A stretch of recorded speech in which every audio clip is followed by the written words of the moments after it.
दोस्तों, hello my YouTube family, my Facebook family, my Instagram family. कैसे हो? मैं ठीक हूँ और मेरी सिस्टर भी ठीक है। आपकी दुआओं से, आपके प्यार से, आपके सपोर्ट से सब कुछ ठीक है। दोस्तों, अभी 4 दिन की जो मैं हॉस्पिटल में रही थी, जो मैं आज आपसे बात करना चाहती हूँ, वो मेरी दिल की बात है। मैं जब 4 दिन हॉस्पिटल में अपनी बहन के साथ रही थी दोस्तों, उन 4 दिनों में मैं अपने गम को भूल गई। दोस्तों, जब मेरी फैमिली में कोई बीमार होता है ना, तो मैं सोचती हूँ भगवान ने मेरे साथ ऐसा क्यों किया, मेरे परिवार में इतनी बीमारियां क्यों दी, हम ही लोग इतने दुखी क्यों हैं। किसी के घर में एक जने कमाने वाला नहीं है और किसी के घर में 10-10 जने कमाने वाले हैं। तो यही सोचती रहती थी दोस्तों मैं। तो जब मैं हॉस्पिटल गई दोस्तों, तो मैंने देखा, क्या कहते हैं, कि हमसे भी ज्यादा लोग दुखी हैं दोस्तों, हमसे भी ज्यादा परेशान है दोस्तों। हमको कपड़ा, खाना, पहनना तो मिल रहा है, उनको तो वो भी नहीं मिल रहा है दोस्तों। तो वो पता है क्या चीज है? वो है गरीबी दोस्तों। गरीबी बहुत बुरी चीज है दोस्तों, बहुत बड़ा श्राप है। फिर भी हमारी सुविधा के लिए आयुष्मान है, हमारा इलाज करने के लिए आयुष्मान का सरकार ने सुविधा दी है हमको। लेकिन कुछ प्राइवेट हॉस्पिटल आयुष्मान को भी पूरा खा के उसके ऊपर से 5 लाख और मांगते हैं। तो मैं सबसे निवेदन करती हूँ, सरकारी अस्पताल में जाइए, सबसे अच्छा इलाज होता है। किसी के मानसिकता पे ये चीजें मैंने देखी है कि सरकारी हॉस्पिटल में इलाज नहीं होता है, ये नहीं होता है। नहीं दोस्तों, सरकारी अस्पताल में बहुत अच्छा इलाज होता है, क्योंकि मैं तो वहीं जाती हूँ। हम जैसे लोग तो वहीं जाते हैं और बाकी को तो मैं कुछ भी नहीं कह सकती हूँ। तो दोस्तों, मैं जब बाहर बैठी थी, डॉक्टर साहब आए थे, तो सबको बाहर कर देते हैं ना पेशेंटों को देखने के लिए। तो वहाँ पे बाबा जी रो रहे थे, तो मैंने मगर उनके बगल में किसी लेडीज से पूछा क्यों रो रहे, तो उन्होंने कहा इनकी लड़की को जला दिया। मात्र 28 साल की लड़की को जला दिया था दहेज के चक्कर में। दोस्तों, बहुत बुरी बात है, बहुत बुरी बात है। अभी जब ड्रम वाला केस हुआ था तो कितने ऑप्शन उठे थे, और जब हनीमून वाला केस हुआ था तो लड़की ने ये कर दिया, लड़की ने वो कर दिया। आज जब लड़कियों को जिंदा जलाया जा रहा तो कोई ऑप्शन नहीं। तो क्यों ना हम मिलके दहेज की जड़ को ही खत्म कर दे दोस्तों। इसमें लड़के वालों से ज्यादा लड़कियों वालों का हाथ होता है, जो बोलते हैं हम तो अपनी लड़की को दे रहे हैं। तुम अपनी लड़की को दे रहे हो दोस्तों, लेकिन वो गरीब इंसान कहाँ से देगा अपनी लड़की को? वो नहीं दे पाएगा।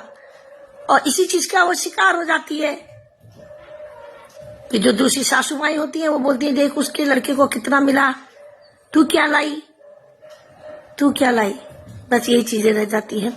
और दोस्तों, पता है, उनके पिताजी ने मुझे बताया था, मैं उनसे बात की थी, तो उनके पिताजी ने बताया था कि वो मुझसे बहुत पहले से दहेज मांगते थे। वो ये बोलते थे हमने अपने लड़के को इस तरीके से पढ़ाया है, हमारे लड़के के ऊपर इतना खर्चा हुआ है। तो दोस्तों, ये बताइए, क्या लड़का तुमने शादी करने के लिए ही अपने लड़के को पढ़ाया था? तुम्हें अपने लड़के का उज्जवल भविष्य नहीं चाहिए था?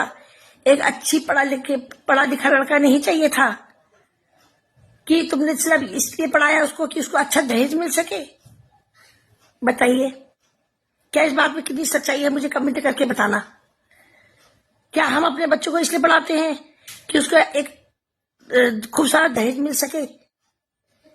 अगर हम सबकी सोच ऐसी है तो फिर ये तो संभव कभी नहीं हो पाएगा।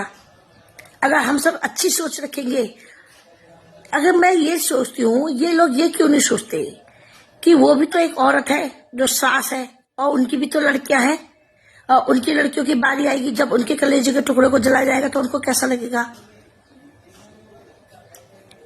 गरीब इंसान इस महंगाई के जमाने में, जहां सोना 2 लाख के पार है, वहां वो अपनी लड़की को किस तरीके से शादी करके तुम्हारे घर भेजता है। तुम्हें तो खुशी होनी चाहिए कि तुम्हारे घर में एक अच्छी संस्कारी लड़की आई है, जो अपना पूरा परिवार छोड़ के तुम्हारे घर आती है। तुम्हारा बेटा 4 दिन अगर बहू की बात सुन लेता है, तुम्हारे सीने पे सांप डोलने लगते हैं। तो सोचो, वो लड़की पूरा परिवार छोड़ के तुम्हारे घर आई है, अपने माँ बाप को छोड़ के तुम्हारे घर आई है, तो हमें उसकी इज्जत नहीं करनी चाहिए? हमारी लड़कियां तो 4 दिन की मेहमान है हमारे घर में, उनकी शादी हो जाएंगी, वो भी अपने घर चली जाएंगी, वो तो हमारे साथ जिंदगी भर रहेगी। दोस्तों, मैं कह रही भर भर के दहेज ले आई, फ्रिज ले आई, कूलर ले आई। जब तुम बीमार पड़ोगे तो क्या वो फ्रिज तुम्हारे पास अपने आप चल के आएगा पानी देने? जब तक पंखे की चटकनी तक तुम्हारे हाथ पैर नहीं चलेंगे तो पंखा अपने आप चलेगा? उसको उन चीजों को यूज करने के लिए एक अच्छी बहू होना जरूरी है। जब तुम्हारे घर में अच्छी बहू आती है तुम उसकी इज्जत नहीं करते हो, तुम्हें दहेज चाहिए। तो मैं देने वालों से भी कहूंगी, अगर वो ये चला रहे कि हम अपनी लड़की को दहेज दे रहे हैं, तो ये सोचो तुम सिर्फ अपनी लड़की को दहेज दे रहे हो, बाकी की लड़कियों को मौत दे रहे हो।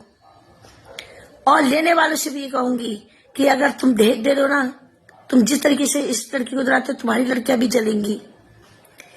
अगर हम इस चीज को छोड़ दें यहीं पे, ना दहेज दे ना दहेज ले, इस जहर को यहीं पे खत्म कर दे, इस चीज को यहीं इस जहर के बीज को जड़ से उखाड़ दिया जाए तो कितना अच्छा रहेगा दोस्तों। वैसी लड़कियां नहीं मिल रही हैं, सोचो फिर हर बाप अपनी लड़की को देने से पहले डरेगा।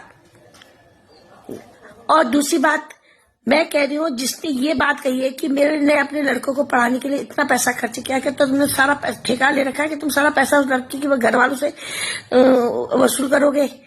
अगर लड़की तुमसे ऊंचे पद में हुई और वो ये बात बोले कि मैंने इतनी पढ़ाई की है तुम मुझे पैसा दो, कैसा रहेगा बताइए। आजकल लड़कियां इसी चक्कर में, लव मैरिज के चक्कर में पड़ रही हैं कि हमारे माँ बाप परेशान ना हो, और फिर ड्रम वाला केस होता है, फिर हनीमून वाला केस होता है। तो सारे अपराध को फैलाने का कोई दूसरा जिम्मेदार नहीं है, हम खुद जिम्मेदार हैं उस अपराध को फैलाने में। तो सबसे निवेदन यही करूंगी, प्लीज घर की लक्ष्मी को ना जलाएं।